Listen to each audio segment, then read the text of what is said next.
Shalom Ouvracha, mes chers amis. Pinchas ben Elazar ben Aaron à Cohen. Le Harizal il dit quelque chose de surprenant sur Pinchas. Il dit que Pinchas se sépare en deux mots. Le premier mot de Pinchas, c'est Penoun. Le deuxième mot de Pinchas, c'est Has. Has, c'est la valeur numérique de Chaim. C'est quoi Chaim? Chaim Sha'al Mimeni.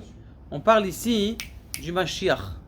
Ça veut dire que on fait un remez que Pinchas, c'est le Mashiach.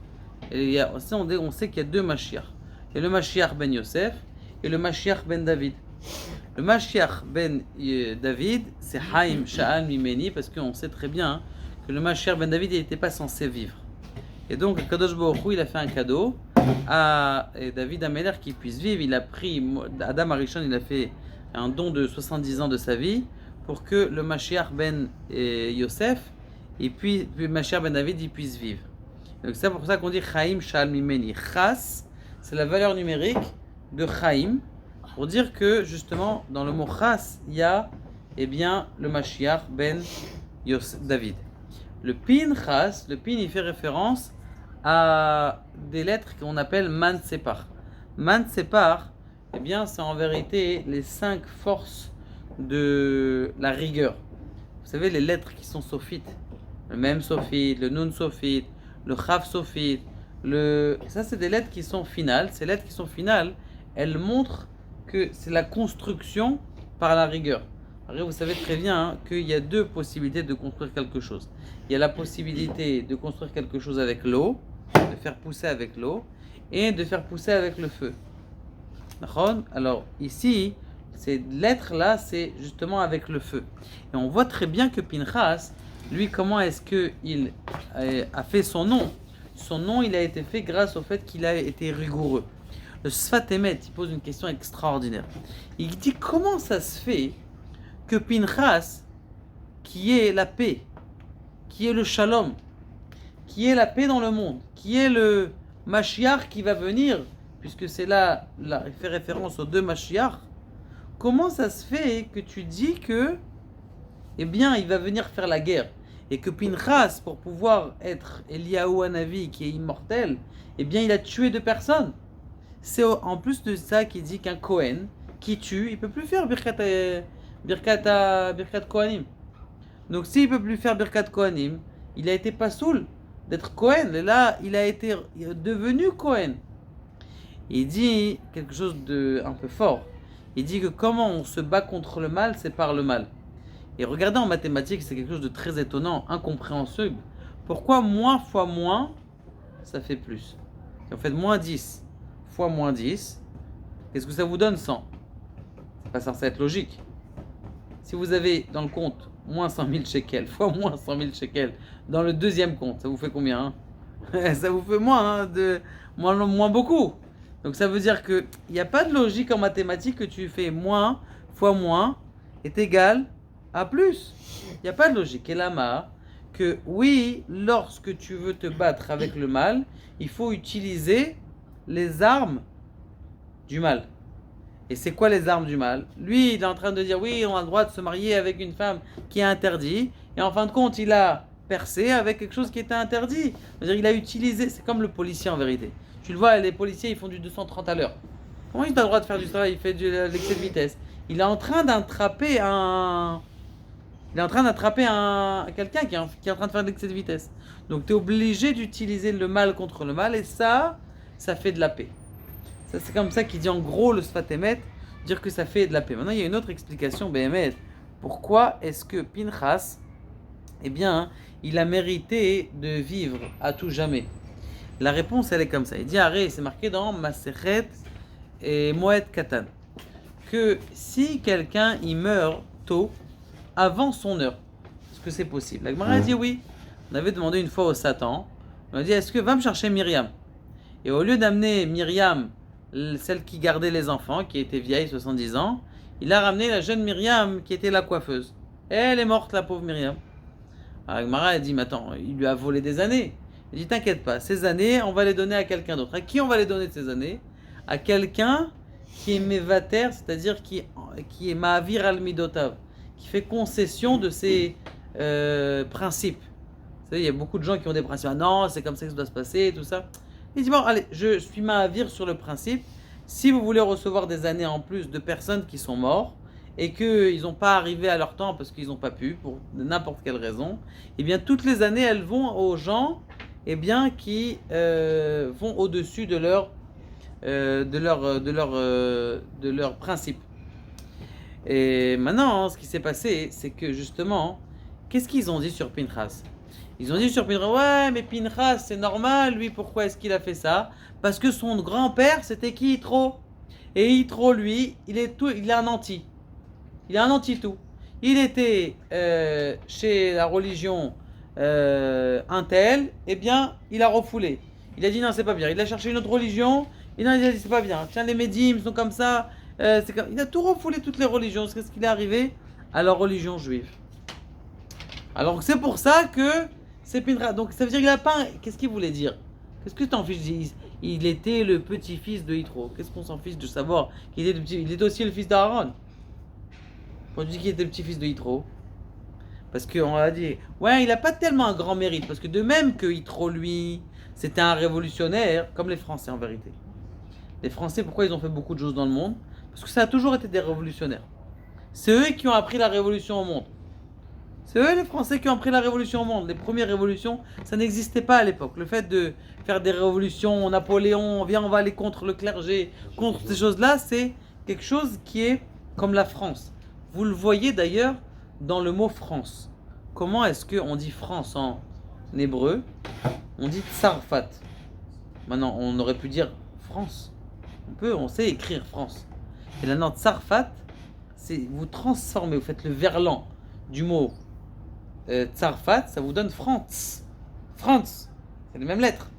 Tsarfat, c'est France, à l'envers. C'est le verlan, ça veut dire que BMT, les Français, ils ont cette mida qui est une bonne mida de l'esprit contradictoire, de l'esprit qui est contre. Donc ça, c'est la force de quoi? De Pinchas ben Elazar. Ne crois pas que lui, c'était parce qu'il avait un grand-père qui était un anti, quelqu'un qui est en train de se battre, qu'il a eu cette malle-là. Et là, Pinchas ben Aaron à Cohen. Ça veut dire quoi ben Aaron à Cohen? Ça veut dire quoi ben Aaron à Cohen? Ça veut dire qu'il était fils de celui qui aime la paix. Donc même si c'était le fils de quelqu'un qui aime la paix, eh bien quand même, eh bien il a été contre sa nature. Quelqu'un qui va contre sa nature, il mérite d'avoir des années en plus. C'est quoi les années en plus? Alors on sait très bien, il y a combien eu de morts dans l'épidémie? 24 000 morts. Tous ces gens, quand il est resté des jeunes gens, c'est 24 000 morts, c'est des jeunes gens, puisqu'ils ont été avec des femmes. En général, quelqu'un qui va avec des femmes, c'est plus des jeunes. Et ils ont été tentés par des femmes qui leur sont interdites. Et donc, ce qui s'est passé, c'est qu'il a eu toutes les années de ces 24 000 personnes. Faites 24 000 personnes par 30 ans. Vous allez combien trouver d'années? Vous allez trouver des années. Donc, c'est pour ça que Pinchas, il est devenu immortel. Comment est-ce que Pinchas est devenu immortel? Parce qu'il a pris les années, le mérite des années de tous ces morts-là. Parce que lui, il a été Mahavir al-Midotav. Il a été au-dessus de ses principes. Son principe de vie, c'était comme Aaron à Cohen. Que lui, Aaron à Cohen, c'était quelqu'un qui cherchait la paix. Et bien maintenant, eh bien, c'était contre ça. Et il y avait une fois,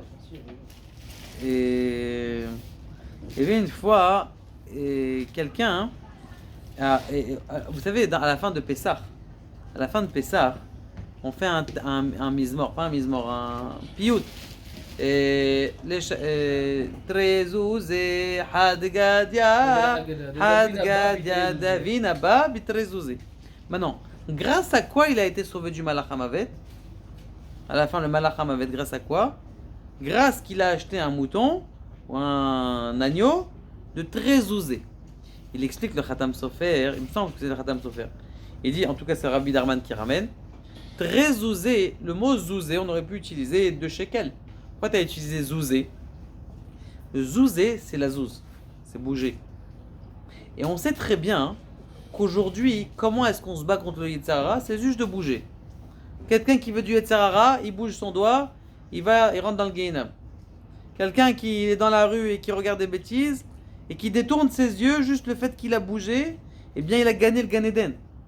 Quelqu'un qui a bougé ses yeux alors qu'il peut voir quelque chose d'intéressant à ses yeux et qui bouge ses yeux, eh bien qu'est-ce qui se passe à Kadosh Baruch Hu? Il lui donne un srar extraordinaire. C'est quelqu'un qui ferme les yeux de voir quelque chose qui lui est interdit. Eh bien il peut faire une prière en ce moment et Kadosh Baruch Hu, il écoute sa prière. Il écoute sa prière parce que c'est tellement dur pour un homme de détourner ses yeux comme ce qui m'a dit. Oui, mais attends, de toute façon, il a regardé quand même. Même si tu as zouzé, très zouzé, tu peux être sauvé du malach hamavet. Comme, arrête, c'est marqué que le Chafetz Chaim, une fois, il est arrivé chez son boulanger. Il lui a dit, boulanger, comment ça va? Il dit, ah, tu sais, c'est dur, hein, les temps sont durs. Et les gens, ils se plaignent que le pain, il n'est pas assez tendre, que la baguette, elle n'est pas assez croustillante, et que la banette, elle n'est pas assez salée, et que. Bon, très bien, Bezrat Hashem, que tu puisses avoir une bonne parnassa. La guerre commence à arriver, 1918 arrive à arriver, la guerre arrive en Allemagne, en Vilna, où est-ce qu'il habitait, et qu'est-ce qui se passe? Il vient voir son boulanger, le Chafetz Chaim. Comment ça va? Très bien, Baruch Hashem, le pain s'en va comme des petits pains. Comment ça se fait? Regarde, depuis que la guerre est arrivée, les gens ils sont contents d'avoir au moins du pain. Si déjà ils sont d'avoir du pain à la boulangerie, c'est déjà ça. Il dit Rabotaï, ça c'est notre génération. C'est notre génération. Qui sont ceux qui écoutent la Torah? Qui sont ceux qui écoutent la Torah? Ceux qui, Baruch Hashem, vous qui écoutez, que ce soit par les vidéos, qui venez dans les synagogues. Mais vous êtes combien parmi... c'est un pourcentage infime parmi tous les juifs qu'il y a dans le monde et que l'Oralenu qui sont encore loin, qu'Akadosh Baruch Hu les ramène à la tchouva et qu'ils puissent avoir la lumière de la teshuva. Et donc ça veut dire que Akadosh Baruch Hu, on a un moment de guerre.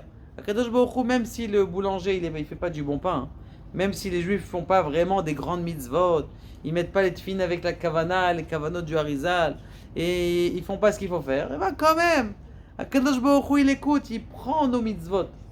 Il prend nos mitzvot. Donc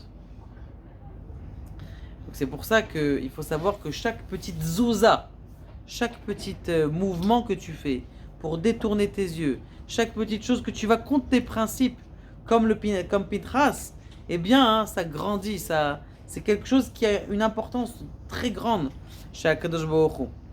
Et il y avait une fois comment on appelle ça, un enfant qui était un petit voyou à la yeshiva. Et vous savez, aujourd'hui, c'est interdit de jeter un garçon à la yeshiva, à part s'il fait des grandes bêtises. Le Rav, il est parti voir le Admour. Il lui a dit, Rabbi Admour, il dit, écoute, j'ai un problème. Il dit, c'est quoi ton problème? Il lui a dit, j'ai un bachour qui est à la yeshiva, il fait des bêtises et j'ai peur que la pomme pourrie, elle pourrit tout le panier. Alors, il dit, c'est vrai qu'il a fait ça. Un enfant comme ça, il faut le jeter de la yeshiva. Il dit, alors je le jette? Ah, si, quelqu'un qui fait des bêtises comme ça, il faut le jeter de la yeshiva. Il dit, alors Rav, Kvod Rav, ça veut dire que vous dites que je dis à ce bachour qu'il ne vienne plus demain à la yeshiva? Il dit, un bachour comme ça, il faut le jeter de la yeshiva. Mais je te pose une question, si c'était ton fils qui est comme ça, tu l'aurais jeté? Il lui a répondu, il lui a dit la vérité, si je dois être vrai, si c'était mon fils qui était comme ça, qui avait fait des bêtises comme ça, même dans ma yeshiva, je ne l'aurais pas jeté, je l'aurais gardé. Il est parti voir le bachour le lendemain, il lui a dit, écoute, je vais voir le rabbi. Et il m'a dit que normalement un bachour qui fait des bêtises comme toi, un jeune garçon qui fait des bêtises comme toi, on est censé le jeter de la yeshiva. Mais comme toi t'es mon fils, comme je t'aime comme mon fils, alors je peux pas te jeter de la yeshiva, parce que mon fils je l'aurais pas jeté de la yeshiva. Je l'aurais pas sorti de l'école. Le garçon, il a tellement senti qu'il avait de l'amour qui venait de son Rosh Yeshiva, il a oublié toutes ses avérotes, il a jeté tout son portable, il s'est mis à étudier fort, parce qu'il a senti l'amour qu'il avait, il a été mamache au-dessus de ses... pour un Rosh Yeshiva, d'annuler ses principes comme ça, c'est quelque chose de fort. Et donc grâce à ça, Baruch Hashem, ce garçon, il a vu une fois un homme, il était chez le rabbi, vous savez, chez les chassidim, il faut recevoir les shériot du rabbi. Les restes du rabbi. Ce qu'il a mangé le rav, si tu veux manger un petit bout, c'est kadosh, ça y est. Le reste qu'il a mangé le rav, eh bien le petit bout qui reste, c'est quelque chose de kadosh. Et une fois, donc, il était au tish. Le tish, ça veut dire en yiddish, la table. Ils ont une grande table comme ça, les chassidim. Et le rabbi, il jette un morceau de pain, et hop, chacun, il ramasse un petit bout qu'il a mangé. Et il y en a un qui il a jeté à l'un à l'autre. Il y en a un qui l'a sauté. Il a été sauté. Le rabbi ne m'a pas donné de... Waouh, comment ça se fait que le rabbi, peut-être qu'il a vu que j'ai fait des grandes avérotes.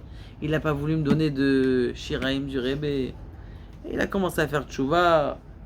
Il a dit peut-être que j'ai pas, et tout ça. Bon. Mistama c'est mina shamaim, on ne sait pas ce qui... Lors allez-nous, la guerre est arrivée. La yeshiva, toute la communauté est partie à Auschwitz.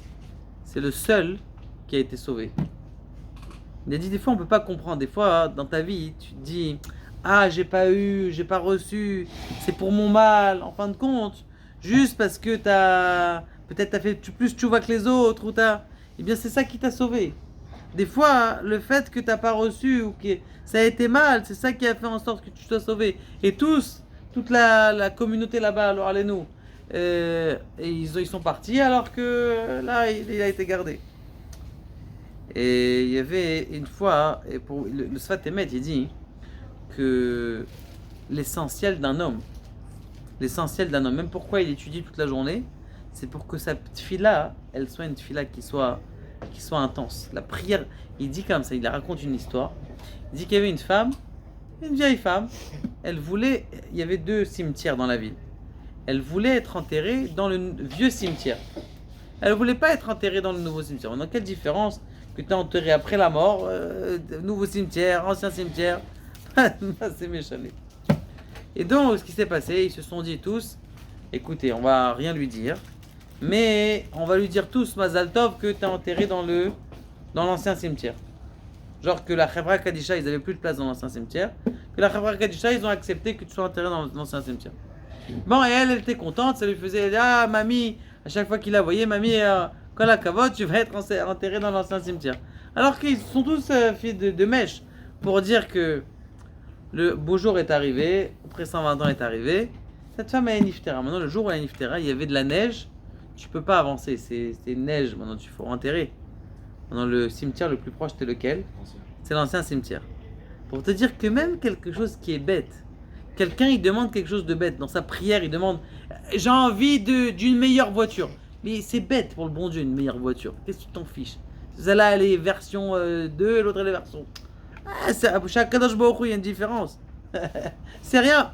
Même chez Akadosh Baruch Hu, il t'écoute, même si tu demandes quelque chose de débile.